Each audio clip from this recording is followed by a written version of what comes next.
पूजिते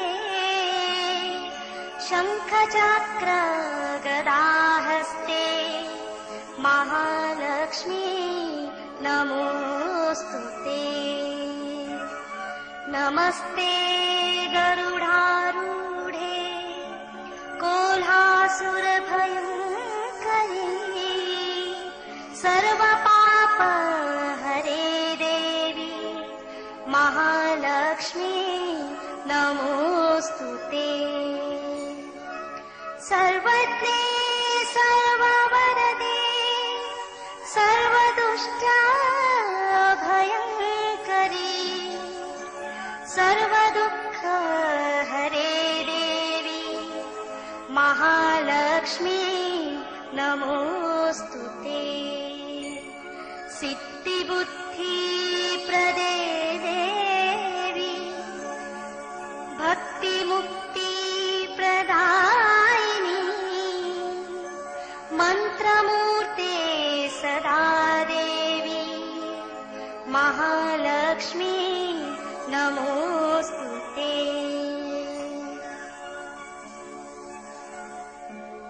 आद्यन्तरहिते देवी आद्यशक्ति महेश्वरी योगजे योगसम्भूते महालक्ष्मी नमोऽस्तुते।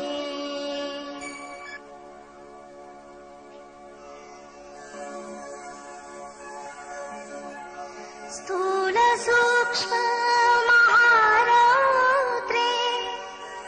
महाशक्ति महोदरे महापापहरे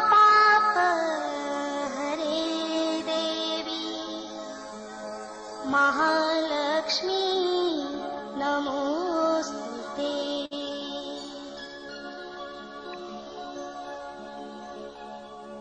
पद्मासनस्थिते देवी परब्रह्म स्वरूपिणी परमेशी जगन्माता महालक्ष्मी नमोऽस्तुते।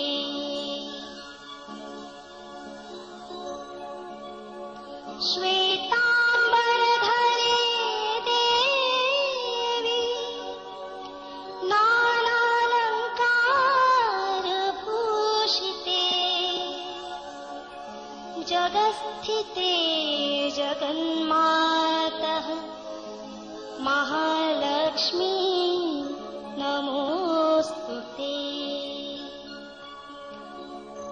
महालक्ष्मी अष्टकं स्तोत्रम् यः पठेत् भक्तिमान् नरः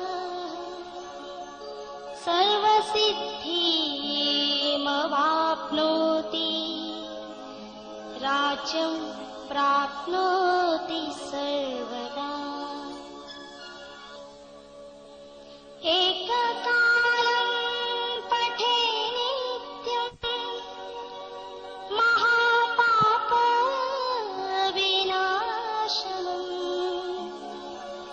द्विकालं यः पठे नित्यं धनधान्यसमन्वितः।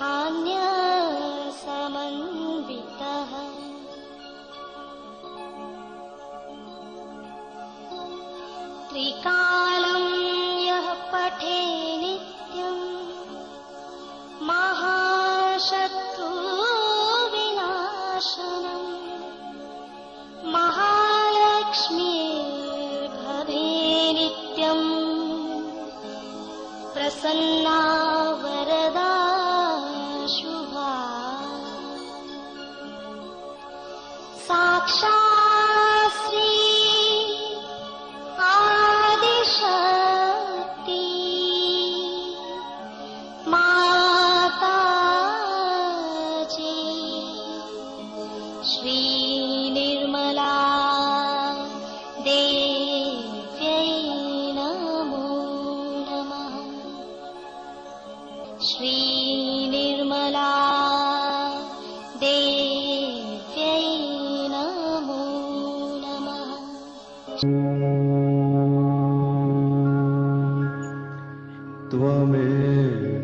साक्षात् श्री महालक्ष्मी महासरस्वती महाकाली त्रिगुणात्मिका कुंडलिनी साक्षात् श्री आदिशक्ति माताजी श्री निर्मला देव्यै नमो नमः। ॐ त्वमेव साक्षात् श्री कल्की साक्षात् श्री आदिशक्ति माताजी श्री निर्मला देव्यै नमो नमः। ॐ त्वमेव साक्षात् श्री कल्की साक्षात् श्री सहस्रार स्वामिनी मोक्ष प्रदायिनी माताजी श्री निर्मला देव्यै नमो नमः।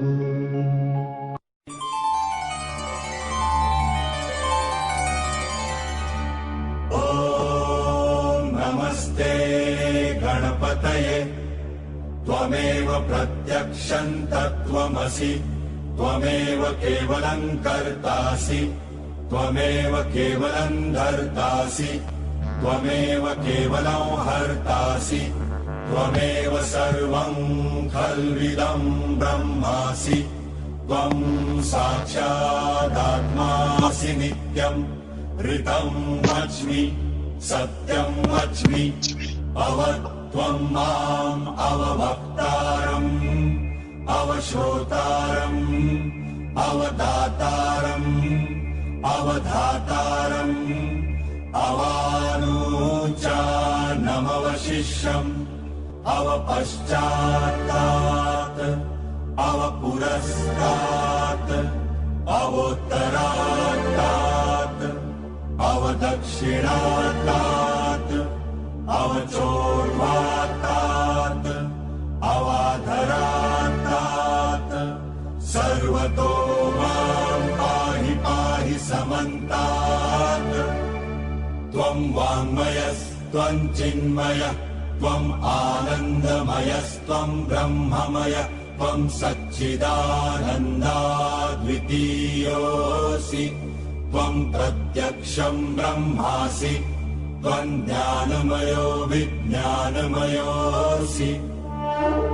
सर्वं जगदिदं त्वत्तो जायते सर्वं जगदिदं त्वत्तस्तिष्ठति सर्वं जगदिदं त्वयि लयमेष्यति सर्वं जगदिदं त्वयि प्रत्येति त्वं भूमिरापो नलो नीलो नभः त्वं चत्वारि वाक्पदानि त्वं गुणत्रयातीतः त्वं देहत्रयातीतः त्वं कालत्रयातीतः त्वं मूलाधारस्थितोऽसि नित्यम् त्वं शक्तित्रयात्मकः त्वां योगिनो ध्यायन्ति नित्यम् त्वं ब्रह्मा त्वं विष्णु त्वं रुद्र त्वं इन्द्र त्वं अग्नि त्वं वायु त्वं सूर्य त्वं चन्द्रमास्त्वं ब्रह्मभूर्भुवस्वरो गणादिं पूर्वमुच्चार्य वर्णादिं तदनन्तरम् अनुस्वार परतरः अर्धेन्दुरसितम् कालेन रुद्धम् एतत्तव मनुस्वरूपम् गकार पूर्वरूपम् अकारो मध्यमरूपम् अनुस्वारश्चान्त्यरूपम् बिन्दुरुत्तररूपम् नादः सन्धानम् सहिता सन्धिः सैषा गणेश विद्या गणकऋषिः निजृत् गायत्री छन्दः गणपतिर्देवता ॐ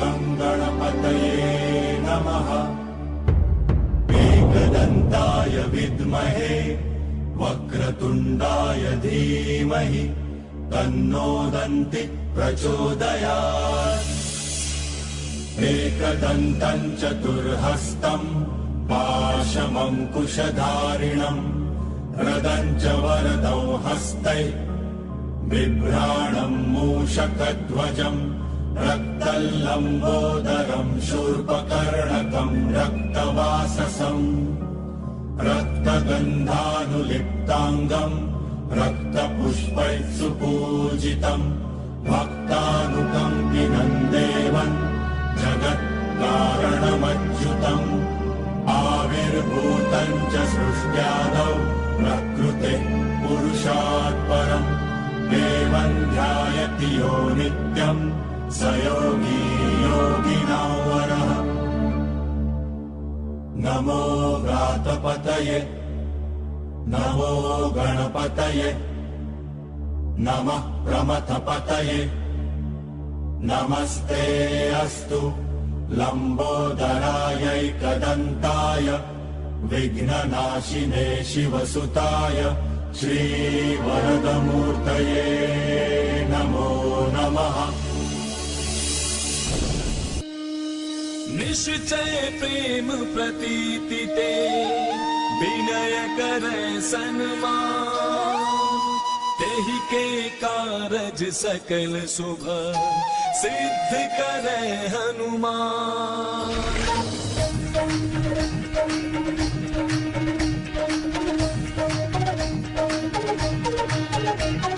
जय हनुमंत संत हितकारी सुन ली जय प्रभु विनय हमारी जन के काज विलंब न की जय आतुर गौरी महासुख दी जय जैसे कूद सिंधु महिपारा सुरसा पदन पैठ विस्तारा आगे जाय लंकिनी रोका मारे हुलात गई सुरलोका जाय विभीषण को सुख दीन्हा सीता निरखि परम पद लीन्हा बागु जारि सिंधु महबोरा अति आतुर जम कातर तोरा अक्षय कुमार कुमारी संहारा लूम लपेटी लंक को जारा लाह समान लंक जर गई जय जय धुन सुरपुर महाभाई अब विलंब के कारण स्वामी कृपा करहु और अंतर्यामी जय जय लखन प्राण के दाता आतुर होय दुख करहु निपाता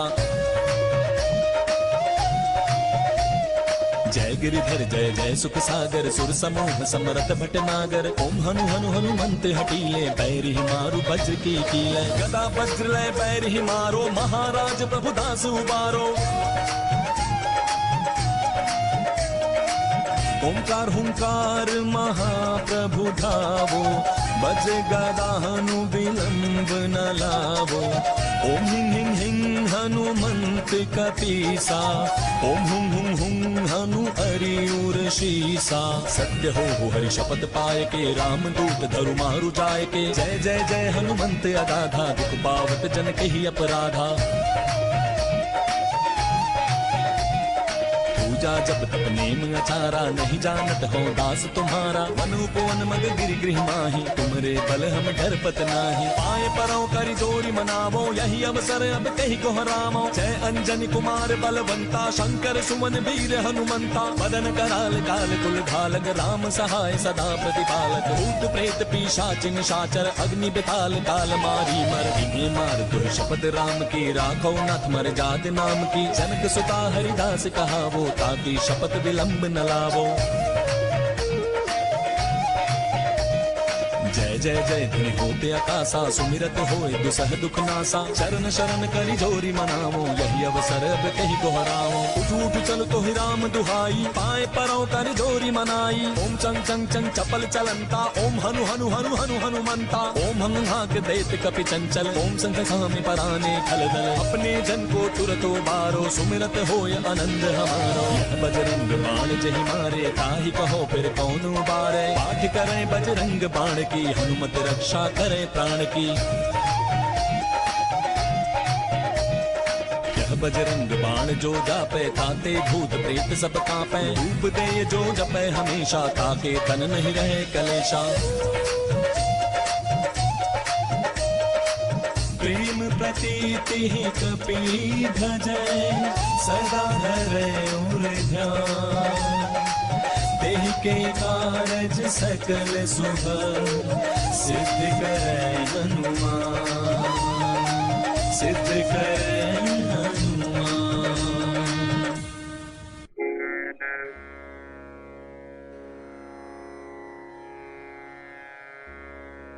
ॐ शत्रुमर्दिनी नमः। ॐ श्री अम्बिका देवी नमः। ॐ मधुसूदनाय नमः। ॐ तारकासुर संहन्त्री नमः। ॐ निशुम्भ शुम्भ संहन्त्री नमः। ॐ श्री दुर्गा माता जगदम्बा नमः। ॐ श्री रक्षाकरी नमः। ॐ राक्षसघ्नी नमः। ॐ श्री चामुण्डा नमः। ॐ मधुकेतभहन्त्री नमः। ॐ नरकान्तका नमः। ॐ भन्दासुरमर्दिनी नमः। ॐ श्री शिरडि साईनाथ नमः। ॐ श्री शिवशक्ति पुत्र कार्तिकेय नमः। ॐ श्री कार्तिकेय नमः। ॐ सर्वासुरमर्दिनी नमः। ॐ सर्वबाधा विनाशिनी नमः। ॐ सर्वसत्यगुरुमर्दिनी नमः। ॐ सर्वभयहारिणी रुद्ररूपा नमः। साक्षात् श्री आदिशक्ति माताजी, श्री निर्मला देव्यै नमो नमः। जय श्री माता जी एवरीवन। श्री माता जी की असीम कृपा में आज नवरात्रि के 8वें दिन अष्टमी को हम श्री माता जी की आदिशक्ति के नवदुर्गा स्वरूप के 8वीं देवी महागौरी रूप में आराधना करते हैं।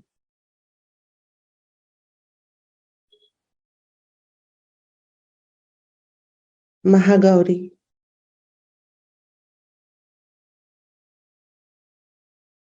एक 8 वर्ष की कन्या स्वरूप है। शिव शक्ति का इस सृष्टि के संचालन हेतु अनेकों बार बिछोह हुआ।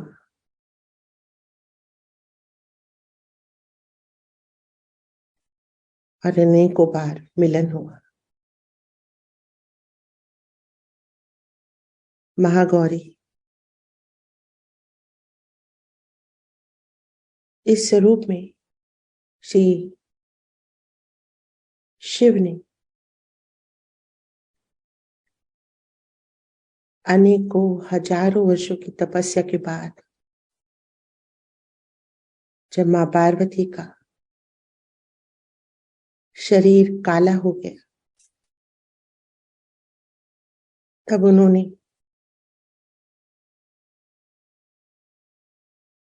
उन्हें गंगा स्नान करा के अपनी अर्धांगिनी के रूप में धारण किया और वो श्वेत वस्त्र और दमदमाती हुई कांति में त्वचा के कारण महागौरी कहलाई।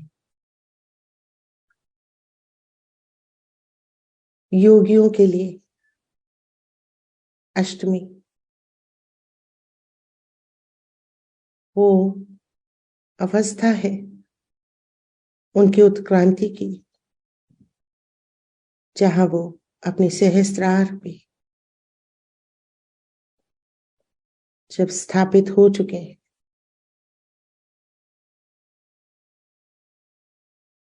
उससे ऊपर उठते हैं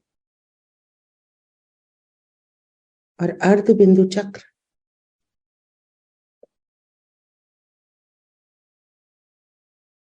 ये वो अवस्था है जहां पे देवी की कृपा होने से हम इस चक्र के खुलने का अनुभव कर पाते।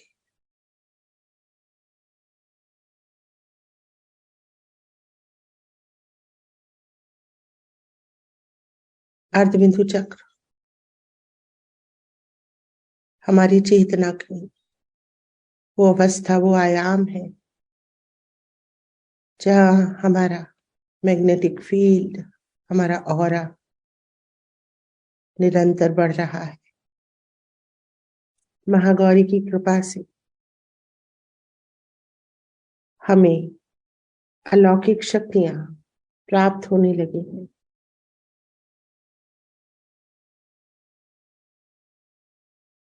किंतु अभी भी हम पूर्ण रूप से आत्मा की अवस्था में नहीं है।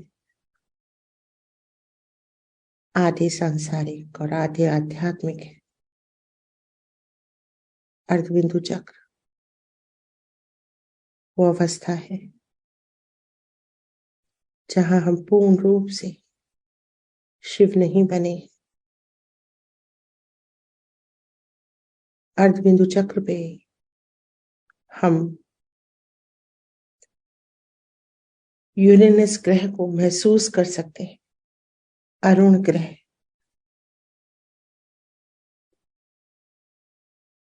शीतल ग्रह, हल्के नीले रंग का ग्रह।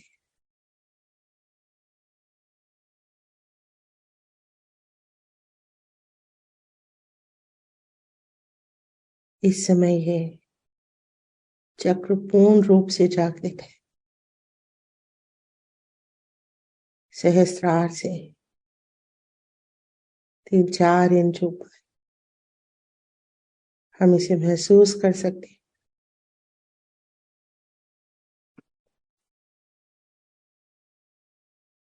आप सभी योगियों का आज के ध्यान में, पूजन में हार्दिक अभिनंदन। आप सबको मेरा सादर नमन। आज के इस पूजन और ध्यान में हम सबसे पहले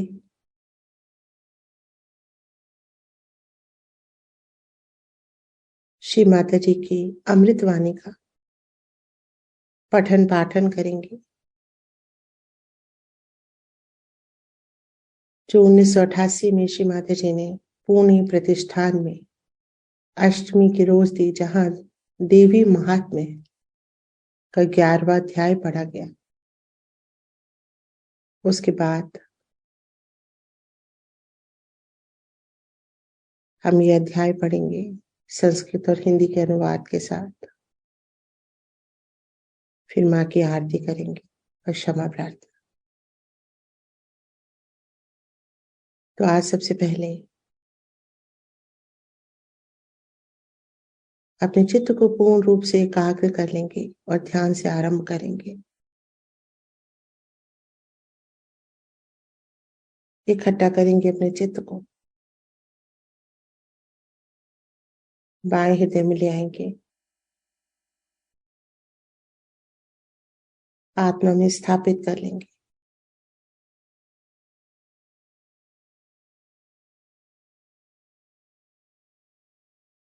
पूर्ण रूप से आत्मा में लीन होने देंगे।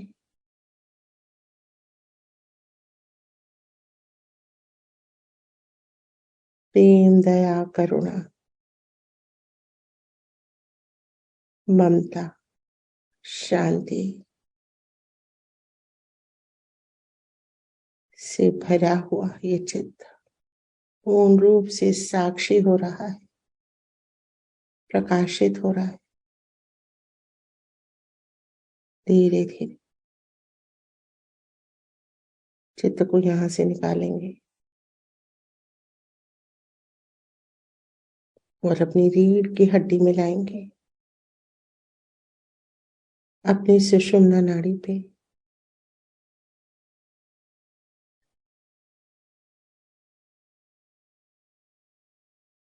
अंतिम सिरे में श्री गणेश जी को नमन करेंगे, प्रार्थना करेंगे। वक्रतुंड महाकाय, सूर्य कोटि समप्रभ, निर्विघ्नं कुरु मे देव, सर्व कार्येषु सर्वदा। हे प्रभु श्री गणेश, कृपा कीजिए, मेरे समस्त सांसारिक और आध्यात्मिक कार्यों को निर्विघ्न कीजिए।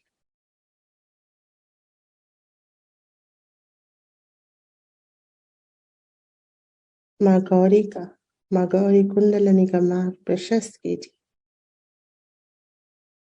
मांगल्य और पावित्र्य से, अबोधिता से मुझे स्वच्छ कीजिए।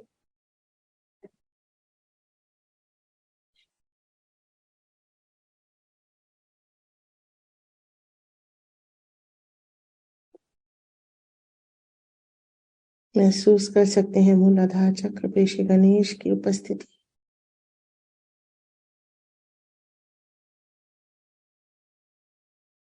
चित्त को उठाएंगे, स्वादिष्ठान चक्र पे,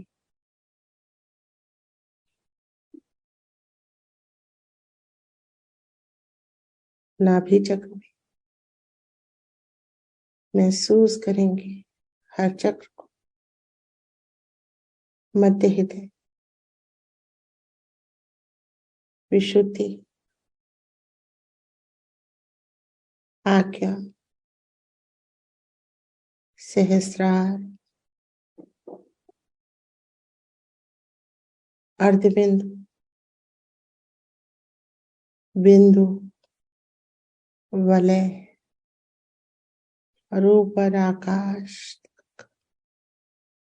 आकाश के परे अंतरिक्ष,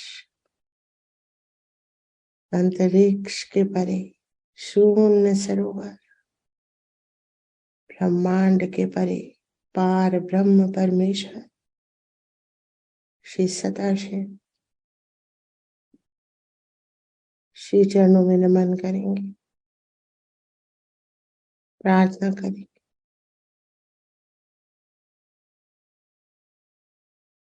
हे परम पिता, हे परमेश्वर, आपको अनंत कोटि नमन, अनंत कोटि धन्यवाद।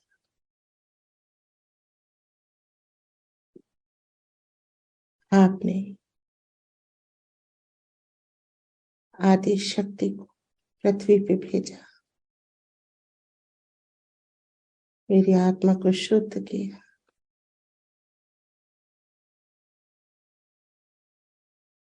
आपको अनंत कोटि नमन, अनंत कोटि धन्यवाद।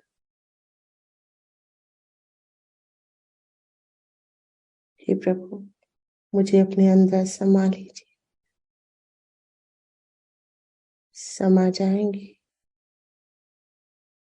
श्री सदाशिव के भीतर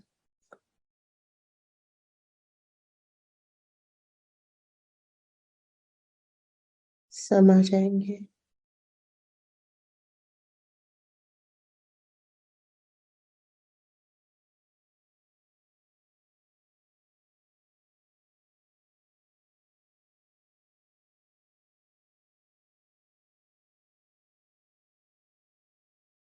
पूर्ण रूप से एक हो जाएंगे।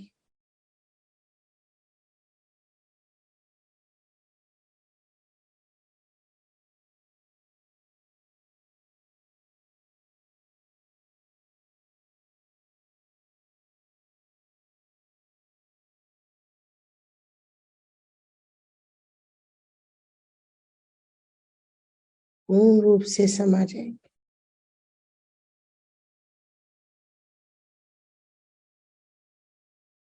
पूर्ण रूप से समाते जाएंगे।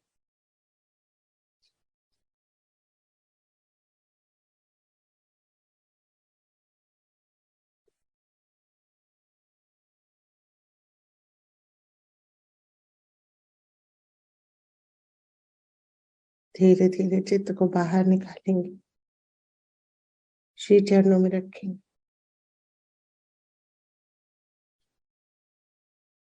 हे परम पिता, हे परमेश्वर, आपकी कृपा से माँ आदि शक्ति की समस्त शक्तियां, सभी दैवीय शक्तियां मेरे भीतर जागृत हुई। माँ निर्मला की कृपा से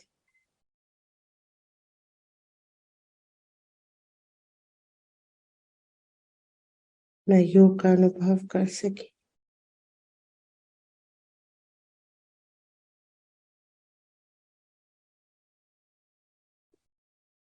आपको अनंत कोटि धन्यवाद, अनंत कोटि धन्यवाद।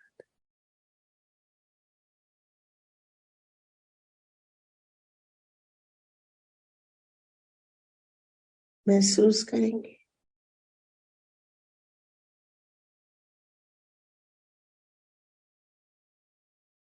शिव के अंग में समाई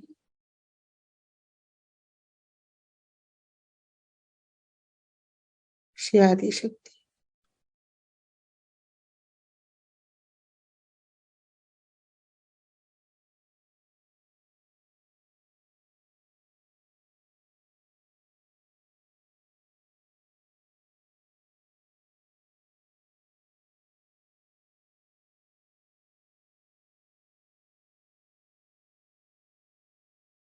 अर्धनारीश्वर स्वरूप को नमन करेंगे।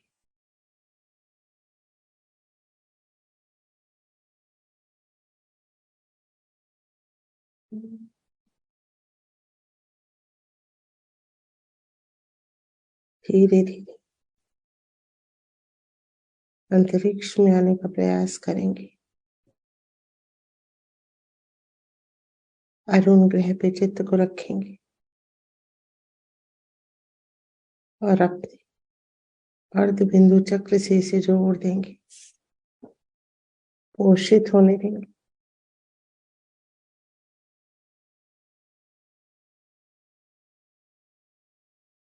पोषित होने देंगे।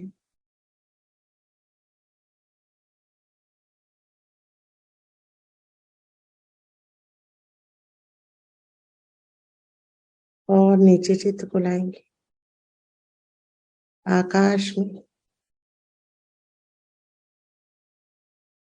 परम चैतन्य के माध्यम से देवी की समस्त शक्तियां फैलने देंगे।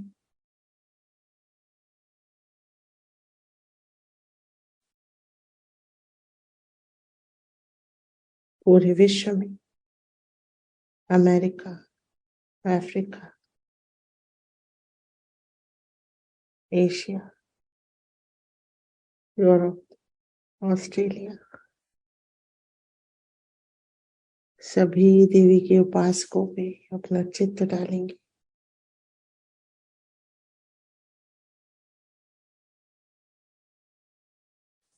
आदि शक्ति के प्रेम को फैलाएंगे। परम चैतन्य सभी शक्ति के उपासकों में बरस रहा है।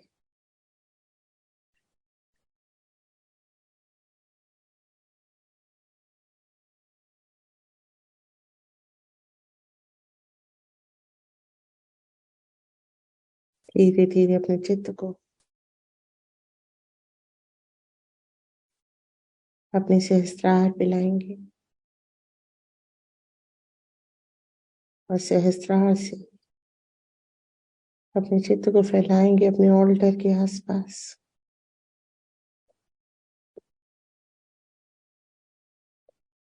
अपने पूरे घर में,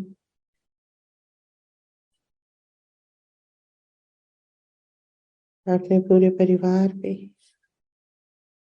समाज में,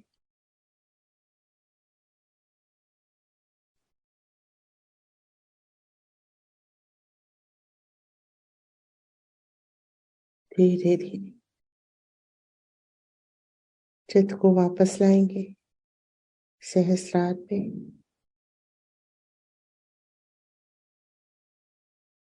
मां चरणों में नमन करेंगे, धन्यवाद करेंगे। हे मां आदि शक्ति, आपके इस महागौरी स्वरूप में हमने आपको ध्याया।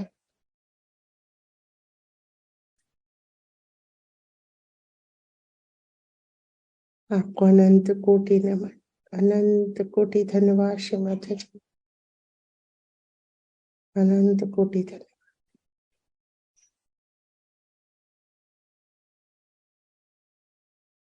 धीरे धीरे अपने चित्त को मध्य हृदय में लाएंगे। मां जगदम्बा के दरबार में बैठ जाएंगे। सामूहिक रूप से पूरी सामूहिकता हमारे मध्य हृदय में।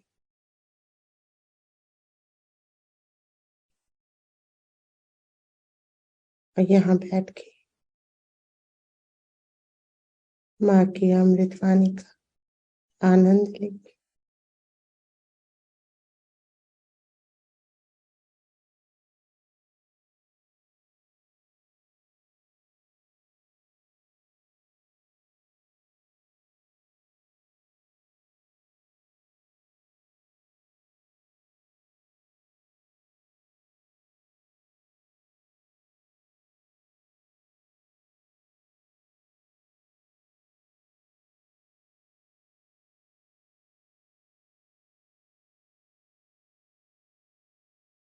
जय श्री माता जी। आज अष्टमी नवरात्रि को दिए हुए प्रवचन के पाठन में पहला अंश मैं पढ़ूंगी, दूसरा प्रमिला जी और तीसरा मधु बुआ। 18 अक्टूबर को 1988 में पुणे में दिया हुआ माँ का प्रवचन है। श्री माता जी कहती हैं, महालक्ष्मी स्रोत में ये सब चीजें क्यों होनी चाहिए? क्योंकि वह कुंडलनी है। महालक्ष्मी कुंडलनी की वाहिका है, अतः 8 लक्ष्मियां अष्ट लक्ष्मी है। इसके बाद महालक्ष्मी आती है, इसके बाद 10 लक्ष्मी। हमारे अंदर एक के बाद एक ये शक्तियां जिनकी अभिव्यक्ति महालक्ष्मी नाड़ी पर होती है। महालक्ष्मी नाड़ी पर ही हमें गौरी की बात करनी होती है, क्योंकि वे ही कुंडलनी है, अतः लोगों को बात करनी होती है। और यही कारण है कि लोग कहते हैं उदय उदय हे अम्बे उदय। ये भजन महालक्ष्मी के मंदिर में गाते हैं। क्यों? क्योंकि केवल महालक्ष्मी के मंदिर में ही उन्हें कहना पड़ता है, हे कुंडलिनी माँ, अब हम तैयार हैं, हमारे अंदर महालक्ष्मी तत्व है, कृपा करके अब आप जागृत हो जाइए। यही कारण है कि आवाहन करना पड़ता है। पालन का अर्थ है पोषण करना या बच्चे की देखभाल करना। वे पूरे विश्व की माँ की तरह से देखभाल करती हैं। हे देवी, आप पूरे विश्व का आधार हैं, क्योंकि आप पृथ्वी माँ के रूप में विद्यमान हैं और पूरे ब्रह्मांड को धारण कर रही हैं। पृथ्वी माँ के कारण ही ये ब्रह्मांड चल रहा है, क्योंकि पृथ्वी माँ का सृजन ब्रह्मांड में से किया गया था और पूरे ब्रह्मांड को पृथ्वी माँ ही संभालती है। जैसे आप कोई घर बना रहे हैं, घर तो है परंतु जो व्यक्ति घर में रहता है वही इसको संभालता है। रहने वाले व्यक्ति के बिना घर वैसे ही अर्थहीन है जैसे यदि विवाह में दूल्हा ही ना हो तो विवाह का क्या अभिप्राय है। केवल पृथ्वी माँ का अस्तित्व ही पूरे ब्रह्मांड को अर्थ प्रदान करता है। महालक्ष्मी हमारे मस्तिष्क की देखभाल करते हैं, अतः जो भी ज्ञान आपको मस्तिष्क के माध्यम से आता है उसे महालक्ष्मी तत्व द्वारा ही सिद्ध किया जाता है, उसकी देखभाल की जाती है, या ये कहीं कि उसका पोषण किया जाता है। परावाणी का आरंभ यहीं से होता है। श्री माता जी अपनी नाभि पे हाथ रखकर इसकी व्याख्या करती हैं। यह नाद है, ये साउंड है जो कि मौन है। तब यह हृदय पर आता है और अनहद बन जाता है और पश्यंती कहलाता है, क्योंकि यह मात्र साक्षी स्वरूप होता है। वाणी की वह शक्ति, नाद की वह शक्ति साक्षी मात्र है और अनहद अवस्था है। तब यह विशुद्धि स्तर पे आती है और मध्यमा कहलाती है। अभी भी यह मध्यम अवस्था में गले तक ही है, परंतु जब ये मुंह तक आती है वैखरी बन जाती है, अर्थात तब ये बोलती है। तो इस प्रकार से परावाणी का अर्थ ये है, या ये कहें कि जब परमात्मा को कुछ कहना होता है तो वे परावाणी में कहते हैं, जिसे आप सुन नहीं सकते, आप नहीं जानते परमात्मा क्या कह रहे हैं, इसे आप सुन नहीं सकते। बिल्कुल इसी प्रकार से आपके अंदर भी परावाणियां हैं, जो कि निस्संदेह उसी परावाणी की प्रतिबिंब है जिसे आप सुन नहीं सकते। अपने पेट में आप वाणी को सुन नहीं सकते, परंतु पेट में आपको कुछ कष्ट हो सकते हैं, विशेष रूप से कैंसर या कोई ऐसी तकलीफ हो सकती है। तब दिखाई पड़ने लगता है कि कोई समस्या है, इससे स्पंदन होने लगता है जो चैतन्य लहरियां द्वारा प्राप्त करते हैं। यह परावाणी का ही प्रभाव है जो दर्शाता है कि कोई कष्ट है। उस कष्ट को आप देख सकते हैं क्योंकि ये धड़कने लगता है। कुंडलिनी जब उठती है तो यह कोई आवाज नहीं करती, परंतु यह यहाँ सहस्त्रार पे आ जाती है। यदि कोई समस्या है तो ऊपर जाते हुए यह उस स्थान पे धड़कती है। जब तक उस स्थान पे रुकावट होती है यह वहां पर धड़कती ही रहती है।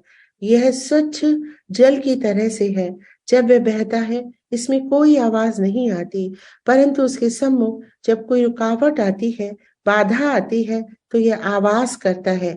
अतः इसमें अंतर्जात आवाज है। अतः एक अंतर्जात आवाज है। जल की टक्कर के कारण आवाज आती है। अंतर्जात रूप से ही यह आवाज वाणी का रूप ले लेती है। तो यह मौन आवाज इन चारों अवस्थाओं से ऊर्ध्व गति की ओर आकर जब मुंह तक पहुंचती है, केवल तभी यह वैखरी बनती है।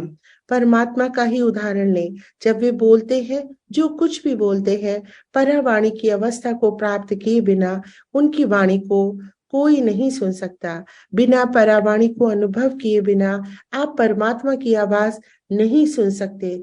तब क्या होता है, परमात्मा को स्वयं इस पृथ्वी पे अवतरित होना पड़ता है और आपके सम्मुख रहस्यों की व्याख्या करने के लिए अपनी वैखरी का उपयोग करना पड़ता है। उससे आप नीचे की ओर चलने लगते हैं। तब आप मध्यमा अवस्था पर आते हैं जहाँ शांति का अनुभव करते हैं और पश्यंती अवस्था पर आने पर अपनी साक्षी अवस्था का आनंद लेते हैं। और जब परावाणी पर आते हैं जहाँ आपको आवाज सुनाई देती है, तो आप यह कह सकते हैं कि आपको सूचना मिली है, मात्र सूचना। इसमें कोई आवाज नहीं होती, कोई शोर नहीं होता, कुछ भी नहीं होता, सिर्फ विचारों जैसी सूचना। विचारों की कोई आवाज नहीं होती। अतः आप परावाणी से प्रेरणा प्राप्त करते हैं, परंतु विचारों की कोई आवाज नहीं होती। इसी प्रकार से ये आवाज विहीन चीज है जो आती है। एक सहज योगी का प्रश्न, क्या यह भवसागर में है, नाभि में है, या किसी विशेष स्थान पे है?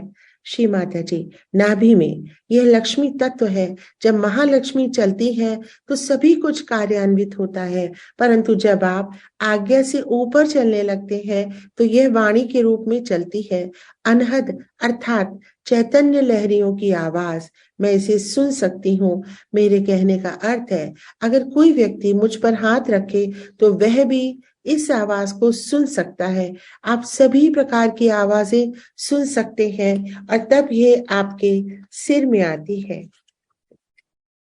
जब यह सहस्त्रार पे पहुंचती है तो ये धड़कन आरंभ करती है और तब ब्रह्मरंध्र खुलता है। वाणी आवाज बन जाती है और परमात्मा से एक रूप हो जाती है। परंतु इस अवस्था तक यह मानव में प्राय यहीं से आती है।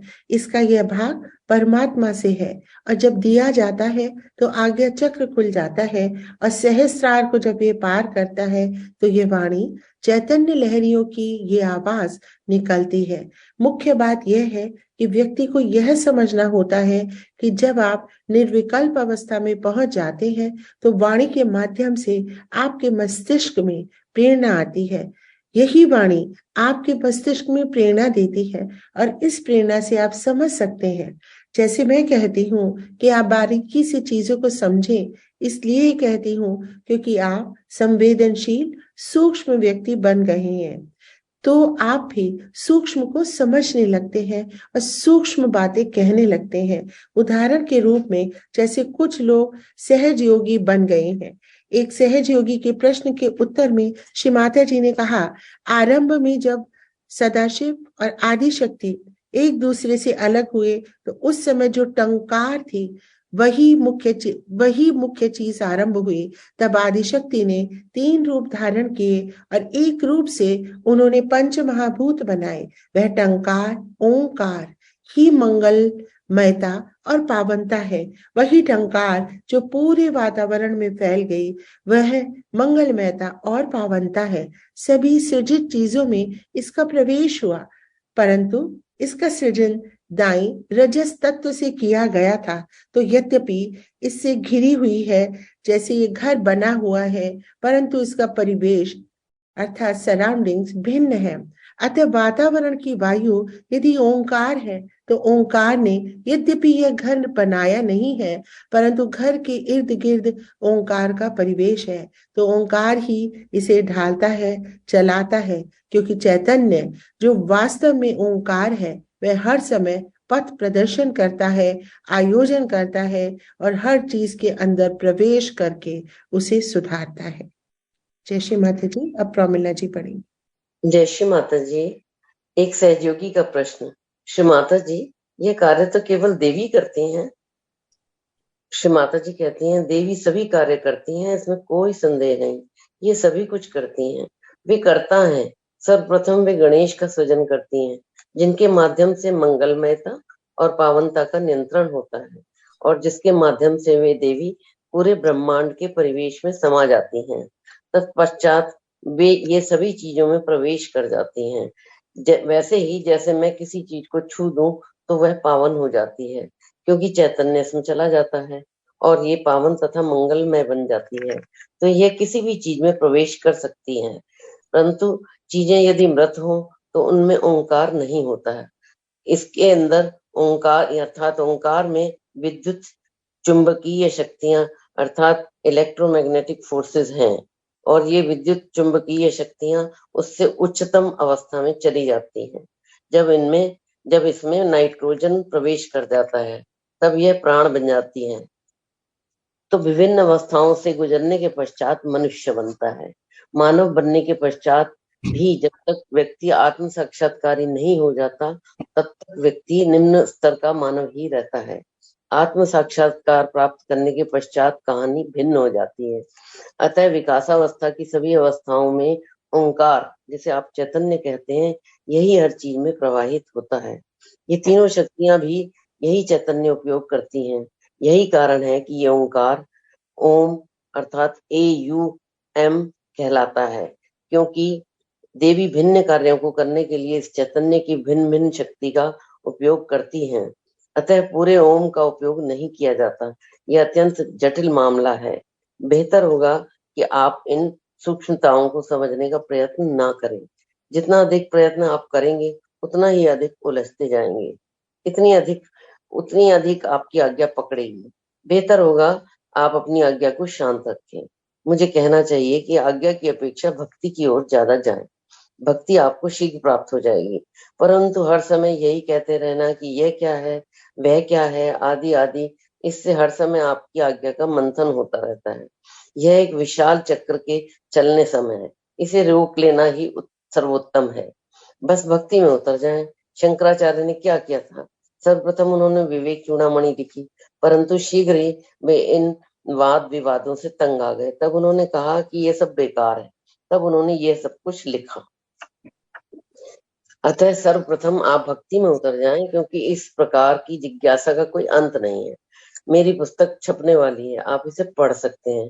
ग्रेगोर की पुस्तक की तरह उसने एक पुस्तक लिखी है जिसके कुछ आरंभिक अध्याय, प्रथम अध्याय बहुत अच्छा था, जिसमें उसने लिखा कि वह मुझसे किस प्रकार मिला आदि, जो सब कुछ बहुत मधुर था। बाद में अचानक जिब्राल्टर की चट्टान आगे आ गई। जो वह सारी चीजें जानता था उसने सब लिखा। मैंने कहा समाप्त, कोई भी तुम्हारी इस किताब को नहीं पढ़ेगा। तो उसके साथ मिलकर मैंने 1 वर्ष तक इस पुस्तक का संशोधन किया। यह बहुत कठिन कार्य था, उसमें आज्ञा बहुत अधिक थी, यह बहुत कठिन था। अंत में मैंने कहा अब सभी चीजें संबंधित हो गई हैं, केवल इतना करना है कि ये 2 अध्याय पुस्तक के अंत में ले जाने हैं। इस बात पर तो वह मूर्छित सा हो गया। मैंने कहा क्योंकि ये 2 अध्याय जिब्राल्टर की चट्टान सम हैं, केवल बुद्धिजीवी लोग ही इन्हें पढ़ना चाहेंगे, अतः बेहतर होगा कि तुम इन अध्यायों को दूसरी ओर ले जाओ। वे कहने लगे आप ऐसा कैसे कर सकती हैं, मुझे पूरी पुस्तक ही परिवर्तित करनी पड़ेगी। मैंने कहा नहीं, मैंने इसे आरंभ से पढ़ा है, तो बेहतर होगा कि तुम इन अध्यायों को उठाकर इसलिए पीछे ले जाओ क्योंकि ये मेरा आदेश है। अब कोई भी उन अध्यायों को नहीं पढ़ता, जो आज्ञा बाधित है केवल वही उन्हें पढ़ते हैं और पकड़ जाते हैं। तो मेरा कहने का अभिप्राय यही है कि अपनी आज्ञा को नियंत्रित करें और भक्ति में उतर जाएं। पूरी चीजों में से मैं कितनी व्याख्या आपके सम्मुख कर सकती हूँ, बहुत थोड़ी सी। आप यदि मुझे पूछें कि श्री माता जी जहाँ कोई नहीं होता वहां से भी आपको इतने सारे काम करने वाले लोग कैसे मिल जाते हैं, वहां पर आपको प्रकाश कैसे प्राप्त हो जाता है, आप लोगों में वो चित्ती नहीं है, आपके अंदर वह कंप्यूटर नहीं है, ये बात मैं आपको बता सकती हूँ, परंतु ये जटिल बन जाएगा। केवल भक्ति में उतर जाएं। बहुत अधिक प्रश्न पूछना भक्ति की हत्या करना है। स्वयं देखें, मान लो कि आप जल में हैं, तो क्या आप जल से पूछेंगे कि तुम कहाँ से आते हो? वहां आप केवल तैरते हैं, जाकर जल से ये नहीं पूछते कि तुम कहाँ से आ रहे हो, आप में कौन से तत्व हैं। या जब आपको कोई चीज खानी होती है तो क्या आप ये पूछते हैं कि ये कैसे बनी है, इसकी उत्पत्ति कहाँ से हुई है, ये कहाँ से आया है, ये क्या है, वो क्या है, इसका रासायनिक विश्लेषण नहीं करते, इसे बस खा लेते हैं। अगर आपको भूख लगी है तो इसका आनंद लें। दिमागी उलटफेर बेकार होती है, ये बात मैं आपको बताती हूँ। जय श्री माता जी। श्री माता जी कहती हैं पूजा करते हुए कभी प्रश्न नहीं करने चाहिए, इससे पूजा खंडित हो जाती है। प्रश्न मेरे लिए बहुत बड़ी सिरदर्दी है। मैं पाती हूँ कि प्रश्न पूछने वाले लोगों में भक्ति की गहनता नहीं होती। मस्ती में जब आप होते हैं तो आप कुछ भी नहीं पूछते, जब मस्त हुए फिर क्या बोले। किसी ब्राह्मण से भी यदि आप प्रश्न पूछेंगे तो वह आपको सोपान उठाकर मारेगा, या चर्च में वह बाइबल का उपदेश सरमन पढ़कर सुना रहा है और यदि आप अपने स्थान पर खड़े होकर पूछे श्रीमान आपका ये कहने का क्या अर्थ है, तो जो कुछ भी उसके हाथ लग जाएगा वही उठाकर आपको मार देगा। हृदय में बुद्धि के रूप में इसके विषय में आपको क्या कहना है? हृदय में बुद्धि के रूप में देवी निवास करती हैं। जैसे कुएं में यदि आप घड़ा डालें तो उसके अंदर भी पानी होता है और बाहर भी। व्यक्ति को यह महसूस करना है कि मनुष्य गतिमूलक काइनेटिक है। मेरा कहने का अर्थ यह है पुरुष अवतरण गतिमूलक है, शक्ति मादा शक्ति है, अतः कृष्ण को जब कंस का वध करना था तो उन्हें राधा से सहायता मांगनी पड़ी। शक्ति ऐसी होती है, शक्ति के बिना अवतरणों का कोई अस्तित्व नहीं। ये उसी प्रकार से है जैसे प्रकाश के बिना लैंप का कोई अस्तित्व नहीं। तो ये मुख्य रूप है, परंतु इसके पीछे इनकी शक्तियां हैं जिन्होंने ये सारे कार्य संपन्न किए। शिव ने भी इसी प्रकार से क्रुद्ध होकर राक्षसों का वध किया, क्योंकि उनके अंदर उनकी शक्ति बह रही थी। वह शक्ति स्वयं नर रूप धारण करके नहीं आई, और ना ही उसने ये कहा कि आप यदि कोई विजय प्राप्त करेंगे या कोई अच्छा कार्य करेंगे या कोई पदक प्राप्त करते हैं तो आपको पदक माला भेंट की जाएगी। अतः देवी ने जिन राक्षसों का वध किया था उनकी मुंडमाला अन्य राक्षसों को भयभीत करने के लिए अपने गले में पहनी। उन्होंने बताया कि तुम्हारा भी वध करके तुम्हारे मुंडों की माला भी मैं इसी प्रकार धारण करूंगी। ये सब उन्हें डराने के लिए था। पूजा के प्रति दृष्टिकोण आपका ऐसा होना चाहिए मानो देवी ने आपको मंत्र मुक्त कर दिया हो। इस प्रकार आप देवी की स्तुति गान करते हैं। यदि कोई बौद्धिक सूझबूझ नहीं है, स्तुति गान को आप देवी को प्रसन्न करने के लिए कर रहे हैं। अतः दृष्टिकोण ऐसा होना चाहिए, ये बौद्धिक शोध प्रबंध नहीं है। यह तो आप देवी के प्रति अपनी श्रद्धा अभिव्यक्त कर रहे हैं। वैसे ही जैसे आप किसी व्यक्ति को प्रेम कर रहे हैं तो आपका हर शब्द उसे रिझाने के लिए होता है। देवी की स्तुति भी आप उन्हें रिझाने के लिए करते हैं। जिन संतों ने ये ग्रंथ लिखे हैं उन्होंने ही ये सब कुछ देवी के प्रति केवल अपनी भावाभिव्यक्ति के लिए कहा है कि आप देवी हैं, आप ये हैं, आप वह हैं, आप अति महान हैं।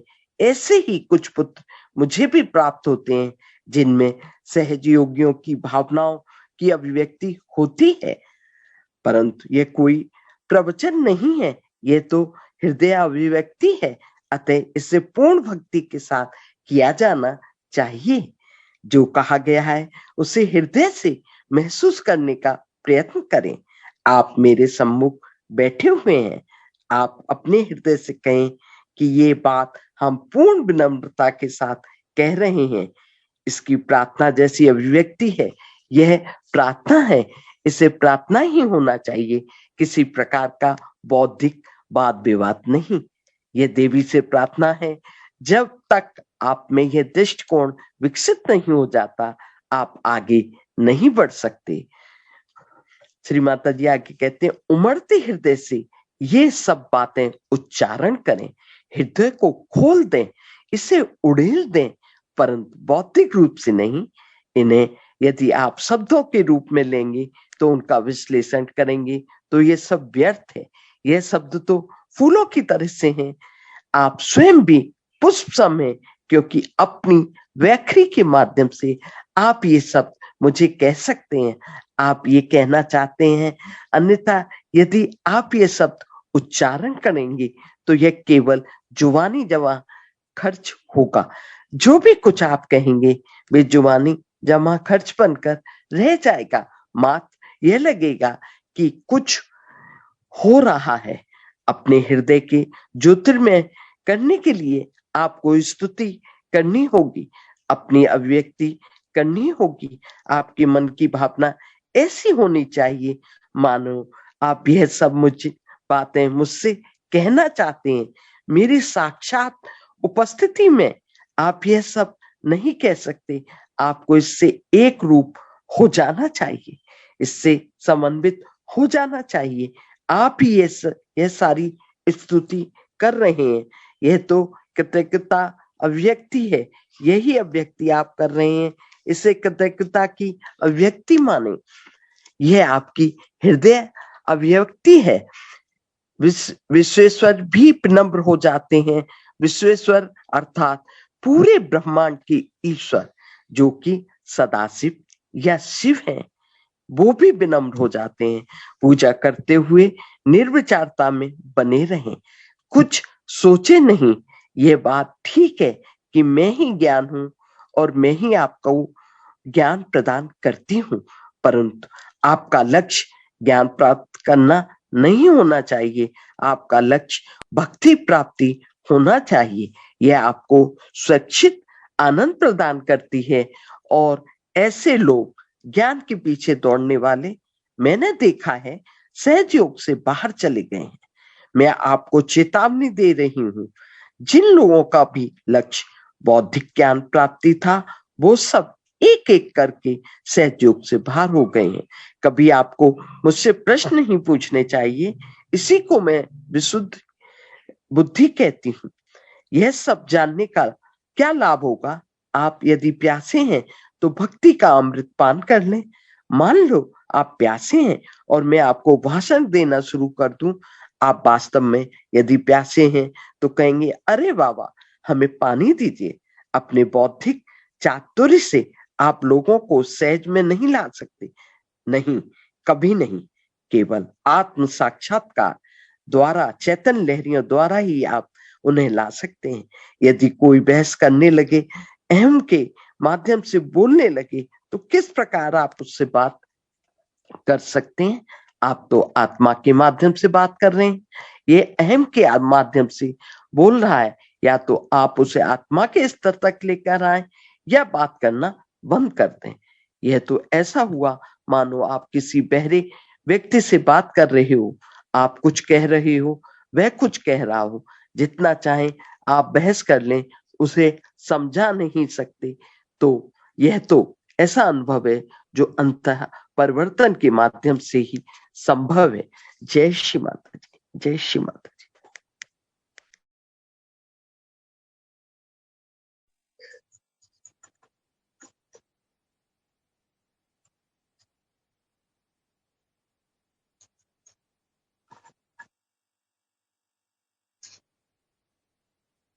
रमणी जी संस्कृत पढ़िए महालक्ष्मी श्लोक। जय श्री माता जी। जय अब श्री हम देवी महात्म्य का पाठ करेंगे। एकादशो अध्याय देवी महात्म्य। महालक्ष्मी श्लोकः।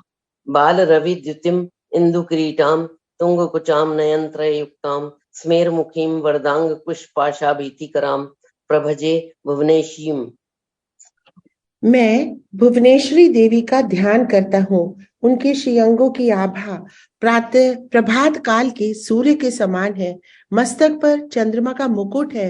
वे उभरे हुए स्तनों और 3 नेत्रों से युक्त है। उनके मुख पर मुस्कान की छटा छाई रहती है।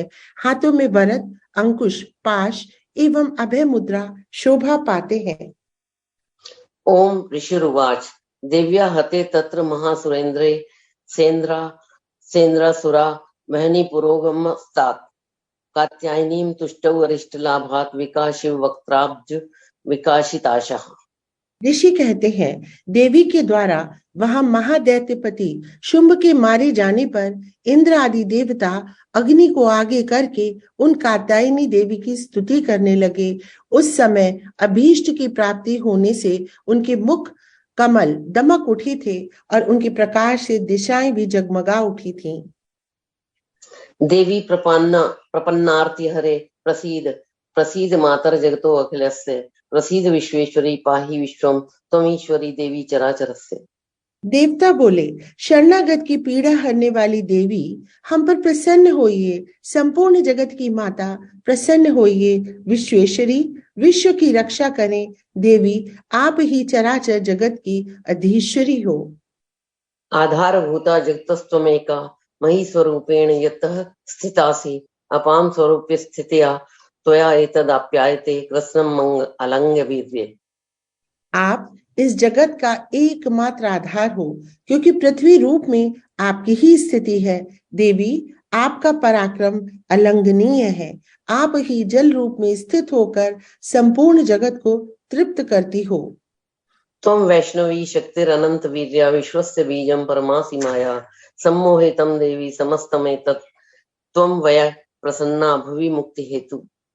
आप अनंत बल संपन्न वैष्णवी शक्ति हो, इस विश्व की कारणभूता परामाया हो। देवी, आपने इस समस्त जगत को मोहित कर रखा है।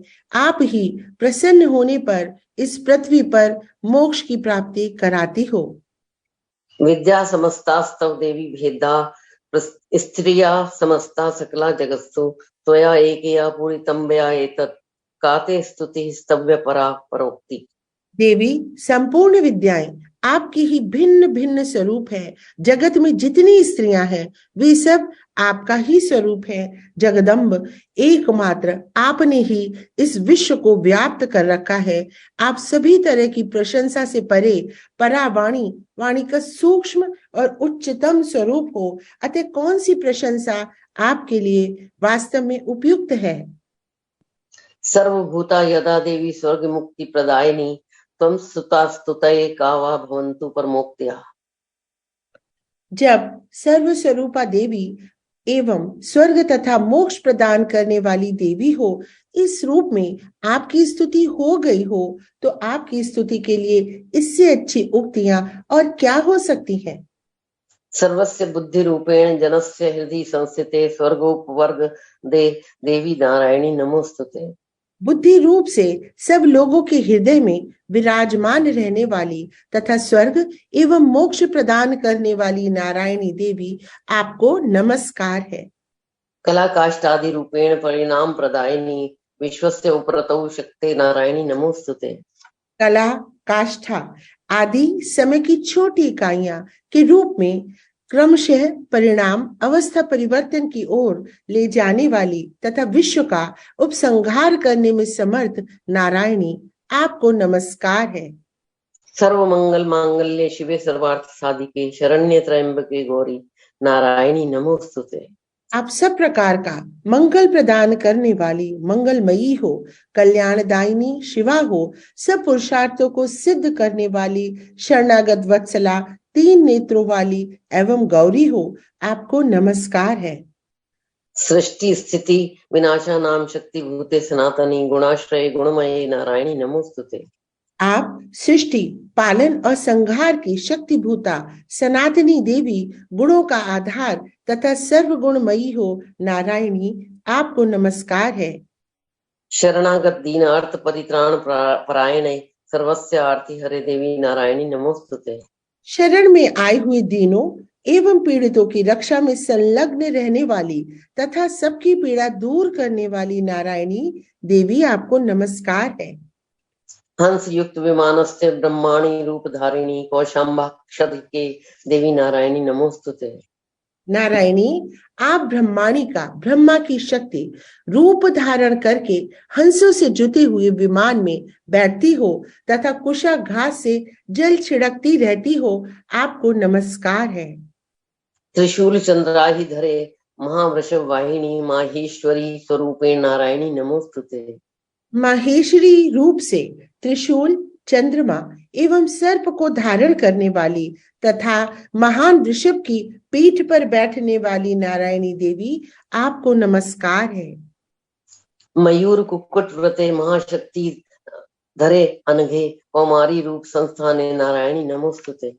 मोरों और मृगों से घिरी रहने वाली तथा महाशक्ति धारण करने वाली कौमारी रूप धारणी निष्पापे नारायणी, आपको नमस्कार है। शंख चक्र गदा शांग ग्रहित परमायुधे प्रसीद वैष्णवी रूपे नारायणी नमोस्तुते। शंख, चक्र, गदा और शांग धनुष रूप उत्तम आयुधों को धारण करने वाली वैष्णवी शक्ति रूपा नारायणी, आप प्रसन्न होइए, आपको नमस्कार है। ग्रहित उग्र महाचक्रे दंत्रोद्धृत वसुंधरे वराह रूपिणी शिवे नारायणी नमोस्तुते। हाथ में भयानक महाचक्र लिए और दांतों पर धरती को उठाए बाराही रूप धारणी कल्याणमयी नारायणी, आपको नमस्कार है। नरसिंह रूपेण उग्रेण हंतुम दैत्यान कृत्योद्यमे त्रैलोक्य त्राण सहिते नारायणी नमोस्तुते।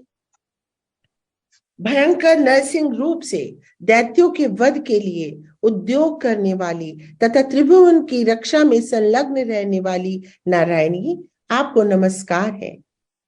किरीटिनी महावज्रे सहस्र नयनोज्ज्वले वृत्र प्राण हरे चंद्री नारायणी नमोस्तुते। मस्तक पर किरीट और हाथ में महावज्र धारण करने वाली, सहस्त्र नेत्रों के कारण उद्दीप्त दिखने वाली और वृत्रासुर के प्राणों का अपहरण करने वाली इंद्र शक्ति रूपा नारायणी देवी, आपको नमस्कार है। शिव दूती स्वरूपेण हत दैत्य महावले घोर रूपे महारावे नारायणी नमोस्तुते। शिव दूती रूप से दैत्यों की महती सेना का संहार करने वाली, भयंकर रूप धारण तथा विकट गर्जना करने वाली नारायणी, आपको नमस्कार है। दंष्टा कराल वदने विश्रोमाला विभूषणे चामुंडे मुंड मथने नारायणी नमोस्तुते। दाढ़ों के कारण विकराल मुख वाली, मुंडमाला से विभूषित मुंड मर्दनी चामुंडा रूपा नारायणी, आपको नमस्कार है। लक्ष्मी लज्जे महाविद्ये श्रद्धे पुष्टि स्वधे ध्रुवे महारात्रि महाविद्ये नारायणी नमोस्तुते। लक्ष्मी लज्जा महाविद्या श्रद्धा पुष्टि स्वधा ध्रुवा महारात्रि तथा महाविद्या रूपा नारायणी, आपको नमस्कार है। मेघे सरस्वती वरे भूति बाभ्रवी तामसी नियते त्वं प्रसीदेशे नारायणी नमोस्तुते। मेघा सरस्वती वरा श्रेष्ठा भूति ऐश्वर्य रूपा भाभ्रवी भूरे रंग की अर्थात पार्वती, तामसी महाकाली, नियता संयम परायणता तथा ईशा सबकी अधीश्वरी रूपणी नारायणी, आपको नमस्कार है। सर्व स्वरूपे सर्वेशे सर्वशक्ति समन्विते भयेभ्यस्त्राहि नो देवी दुर्गे देवी नमोस्तुते। सर्व स्वरूपा सर्वेश्वरी तथा सब प्रकार की शक्तियों से संपन्न दिव्य रूपा दुर्गे, सब भयों से हमारी रक्षा करें, आपको नमस्कार है। एतत्ते वदनं सौम्यं लोचन त्रय भूषितं पातु नः सर्वभीतिभ्यः कात्यायनी नमोस्तुते। कात्यायनी, यह 3 लोचनों से विभूषित आपका सौम्य मुख सब प्रकार के भयों से हमारी रक्षा करे, आपको नमस्कार है। ज्वाला कराल मृत्यु उग्रम शेषासुरसूदनम त्रिशूरम पातु नो भीतेर भद्रकाली नमोस्तुते। भद्रकाली, ज्वालाओं के कारण विकराल प्रतीत होने वाला, अत्यंत भयंकर और समस्त असुरों का संहार करने वाला आपका त्रिशूल भय से हमें बचाए, आपको नमस्कार है। हिनस्ति दैत्य तेजांसी स्वनेन आपूर्य या जगत सा घंटा पातु नो देवी पापेभ्यो अनः सुताने। देवी, वह तुम्हारा घंटा जो अपनी ध्वनि से संपूर्ण जगत में व्याप्त होकर दैत्यों के तेज नष्ट कर देता है, वह तुम्हारा घंटा हम लोगों की पापों से उसी प्रकार रक्षा करे जैसे माता अपने पुत्रों की बुरे कर्मों से रक्षा करती है। असुरास्रक वसा पंख चर्चितस्ते करोज्ज्वलः शुभाय खंगो भवतु चंडिके त्वां नता वयम्। चंडिके, आपके हाथों में सुशोभित खड्ग जो असुरों के रक्त और चर्बी से चर्चित है, हमारा मंगल करे, हम आपको नमस्कार करते हैं।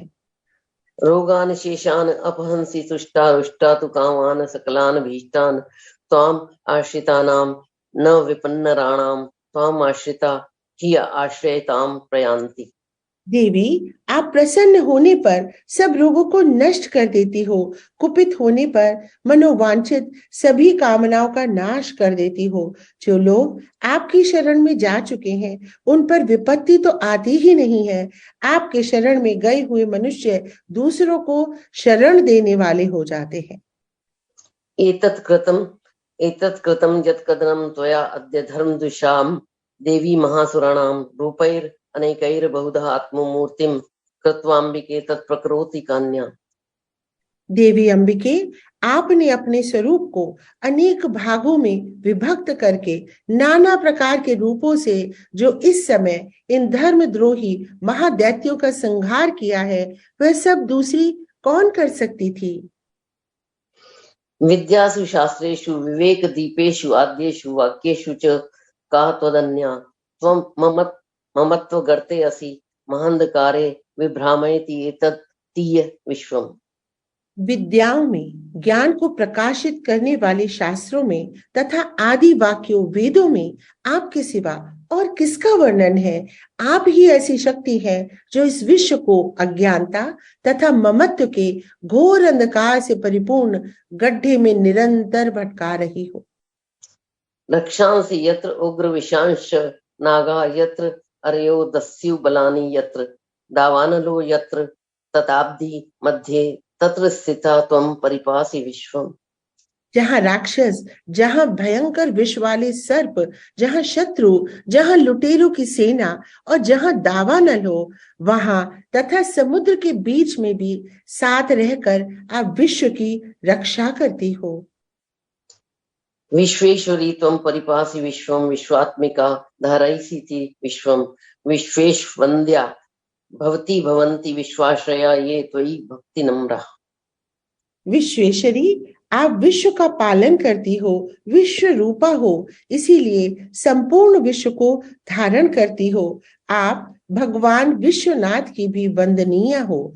जो लोग भक्ति पूर्वक आपके सामने मस्तक झुकाते हैं, वे संपूर्ण विश्व को आश्रय देने वाले होते हैं। देवी प्रसीद परिपालय नः अरिभीते नित्यम् यथा असुराद अधुनैव सद्यः पापानि सर्वजगतां प्रशमं न याशुत्पात पाक जनितांश्च महोपसर्गान्। देवी प्रसन्न होइए, जैसे इस समय असुरों का वध करके आपने शीघ्र ही हमारी रक्षा की है, उसी प्रकार सदा हमें शत्रुओं के भय से बचाइए। संपूर्ण जगत का पाप नष्ट कर दें और उत्पात एवं पापों के फल स्वरूप उत्पन्न होने वाले महामारी आदि बड़े बड़े उपद्रवों को शीघ्र दूर करें। प्रणतानां प्रसीद त्वं देवी विश्वार्थिहारिणी त्रैलोक्यवासिनां मीज्ये लोकानां वरदा भव। विश्व की पीड़ा दूर करने वाली देवी, हम आपके चरणों में पड़े हुए हैं, हम पर प्रसन्न होइए। त्रिलोक निवासियों की पूजनीय परमेश्वरी सब लोगों को वरदान दें। इसके साथ हमारा महालक्ष्मी स्तोत्र का पाठ संपन्न हुआ। अब हम श्री माता जी की आरती करेंगे।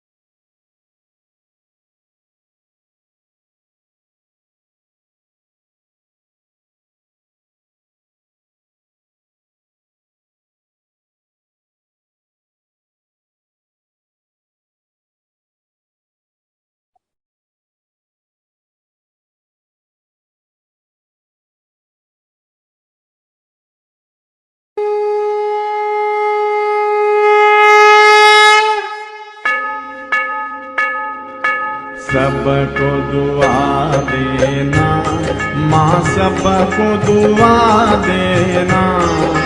जय निर्मल माता जी, जय निर्मल माता जी, दिल में सदा रहना माँ, सबको दुआ देना, सबको दुआ देना माँ, सबको दुआ देना। जय निर्मल माता जी, जय निर्मल माता जी, दिल में सदा रहना माँ, सबको दुआ देना। जग में संकट कारण कितने दिए अवतार माँ, कितने दिए अवतार। विश्व में तेरी महिमा, विश्व में तेरी महिमा। तू गंगा यमुना माँ, सबको दुआ देना, सबको दुआ देना माँ, सबको दुआ देना। जय निर्मल माता जी, जय निर्मल माता जी, दिल में सदा रहना माँ, सबको दुआ देना। जो भी शरण में आया सुख ही मिला उसको, माँ सुख ही मिला उसको। बैठ के दिल में ओ माँ, बैठ के दिल में ओ माँ, लौट के ना जाना माँ, सबको दुआ देना, सबको दुआ देना माँ, सबको दुआ देना। जय निर्मल माता जी, जय निर्मल माता जी, दिल में सदा रहना माँ, सबको दुआ देना। मानव में अवतर के कर दिया उजियाला माँ, कर दिया उजियाला।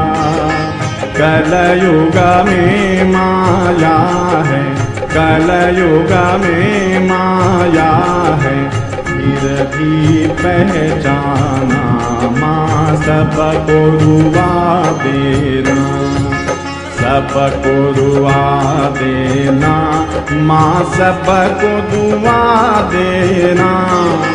जय निर्मल माता जी, जय निर्मल माता जी, दिल में सदा रहना माँ, सबको दुआ देना।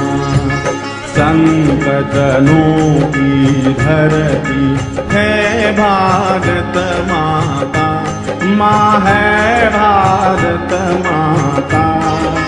इस धरती पर आकर, इस धरती पर आकर, दुख से दूर करना माँ, सबको दुआ देना, सबको दुआ देना माँ, सबको दुआ देना। जय निर्मल माता जी, जय निर्मल माता जी, दिल में सदा रहना माँ, सबको दुआ देना।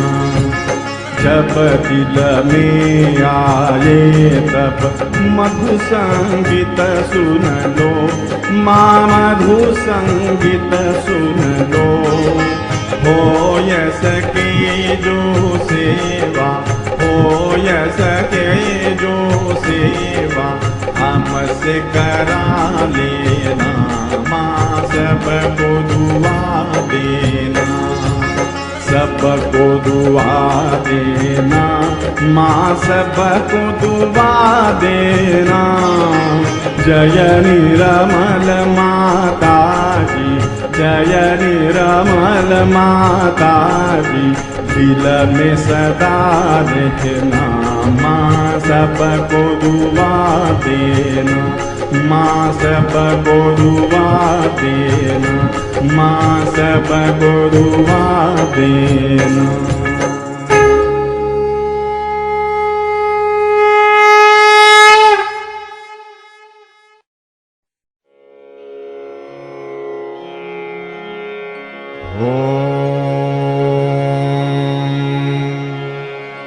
त्वमेव साक्षात् श्री महालक्ष्मी महासरस्वती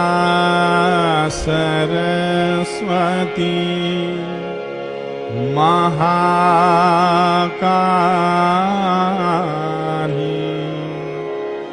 त्रिगुणात्मिका कुंडलिनी साक्षात् श्री आदिशक्ति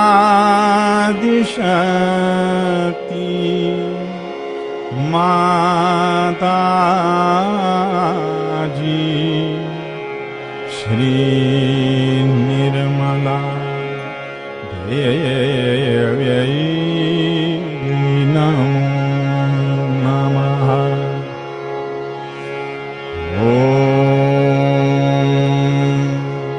त्वमेव सा कल्की साक्षात् श्री आदिशक्ति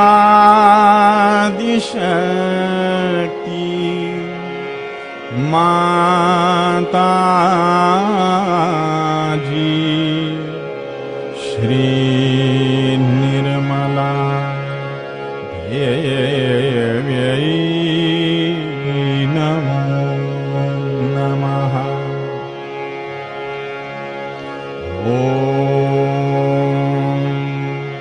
त्वमेव साक्षात् श्री कल्की साक्षात् श्री सहस्रार स्वामिनी मोक्ष प्रदायिनी माता जी श्री निर्मला देव्यै नमो नमः। श्री निर्मला देव्यै नमो नमः। श्री निर्मला देव्यै नमो नमः। बोलो श्री भगवती माता जी श्री निर्मला देवी की जय। The prayer for forgiveness. आवाहनं न जानामि तवार्चनम् पूजां चैव न जानामि क्षम्यतां परमेश्वरी। मन्त्रहीनं क्रियाहीनं भक्तिहीनं सुरेश्वरी। यत्पूजितं मया देवी परिपूर्णं तदस्तु मे। गतं पापं गतं दुःखं गतं दारिद्र्यमेव च आगतं परमचैतन्यं पुण्योऽहं तव दर्शनात्। अन्यथा शरणं नास्ति त्वमेव शरणं मम। तस्मात् कारुण्यभावेन रक्ष रक्ष परमेश्वरी। रक्ष रक्ष परमेश्वरी। रक्ष रक्ष परमेश्वरी। अपराध सहस्राणि क्रियन्ते हरनिशं मया। दासोऽयमिति मां मत्वा क्षमस्व परमेश्वरी। क्षमस्व परमेश्वरी। क्षमस्व परमेश्वरी।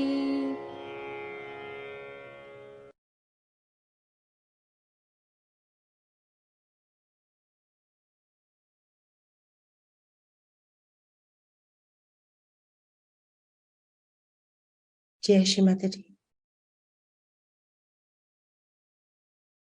इसी क्षमा याचना के साथ कि हे परमेश्वरी, हम आपके श्री गणेश सम अबोध बालक हैं। आप ही करता है, आप ही करविता है श्री माता जी। आपने जैसा भी पूजन और ध्यान हमसे करवाया, उसके लिए आप अनंत कोटि नमन, अनंत कोटि धन्यवाद श्री माता जी। आप ही करता, आप ही करता, आप ही करता, आप ही भोगता है श्री माता जी। मेरे अंदर आप ही स्थित है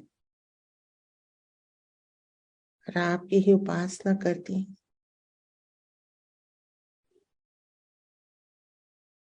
हे परमेश्वरी, हर पल, हर वक्त, हर क्षण आप हमारे साथ रहें।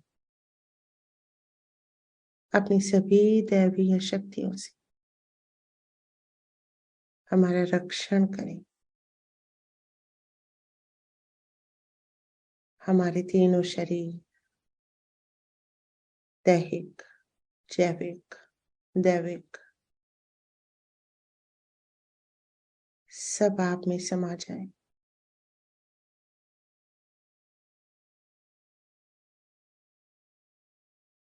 द्वैत से अद्वैत की ओर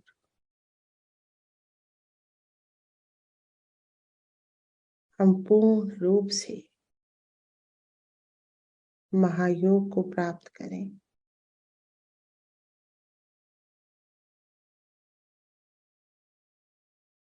हे परमेश्वरी, हे महादेव शक्ति,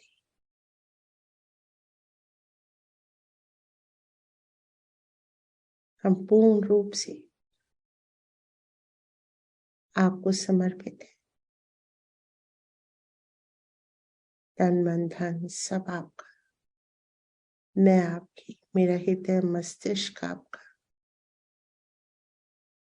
मेरा सब कुछ आपका है, सब कुछ आपका है, सब कुछ आपका। श्री माता जी,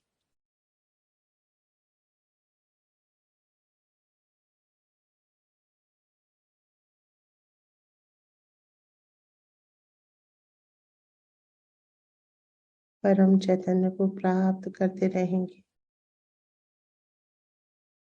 अपने भीतर बाहर चारों ओर ओंकार है, ओंकार है चारों, ओंकार है चारों।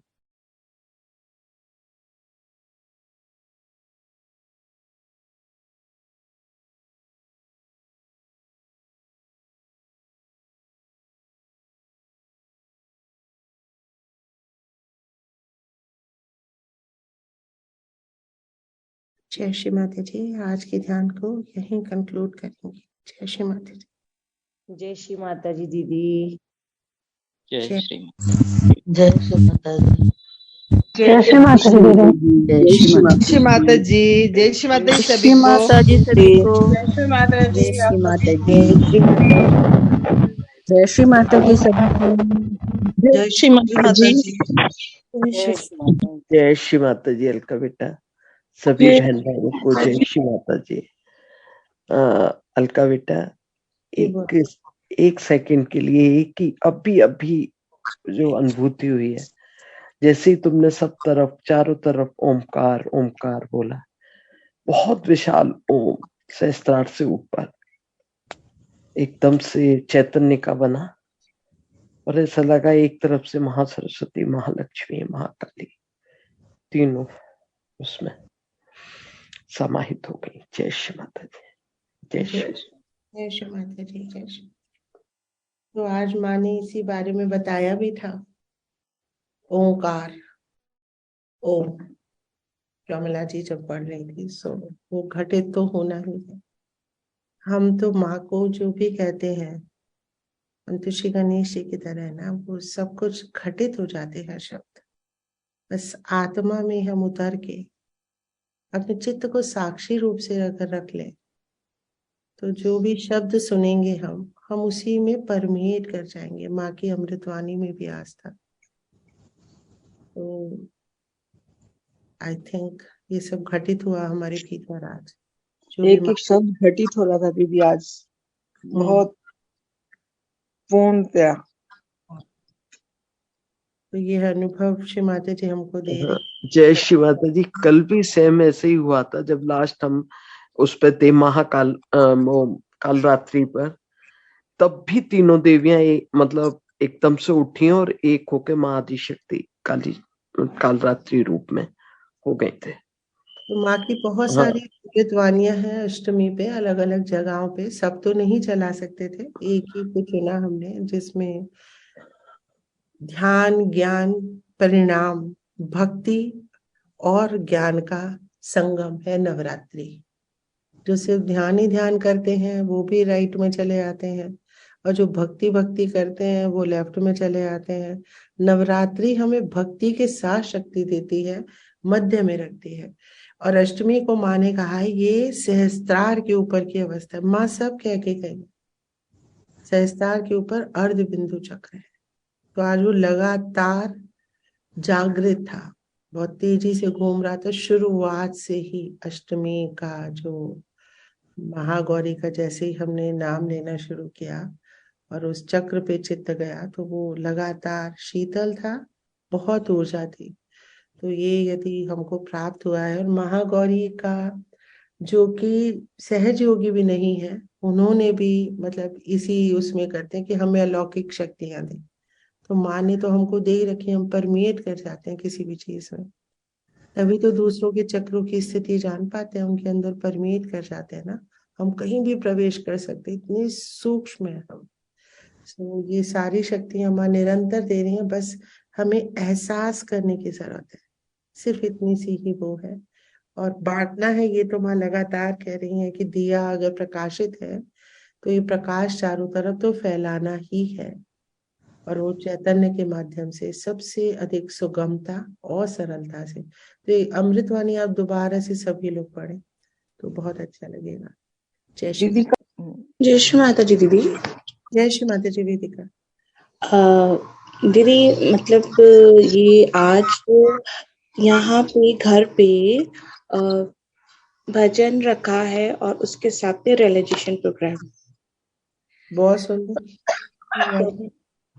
वो मैं पूछ रही थी कि आज या कल वो अपना क्या मैं समझी नहीं, क्या प्रश्न है? आज मैं ये पूछ रही थी, मैं अभी आपसे पूछने वाली थी कि आज रख ले या कल।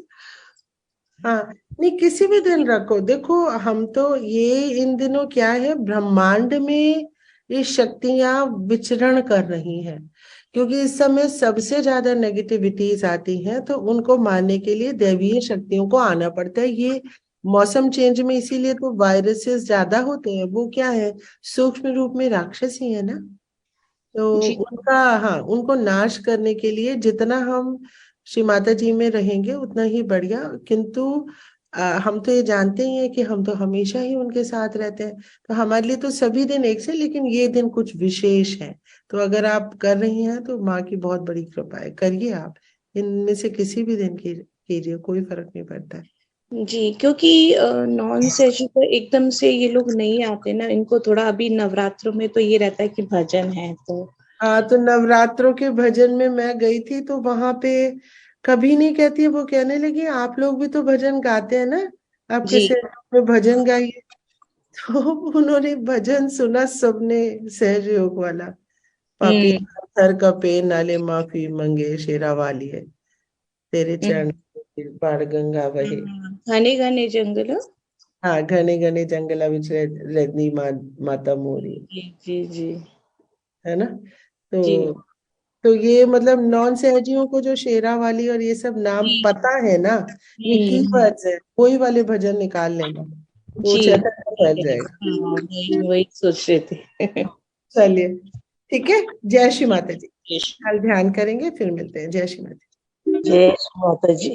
जय श्री माता जी। जय श्री माता जी। अलका पिता सभी बहन भाइयों जय श्री माता जी। थैंक यू माँ, थैंक यू अलका पिता।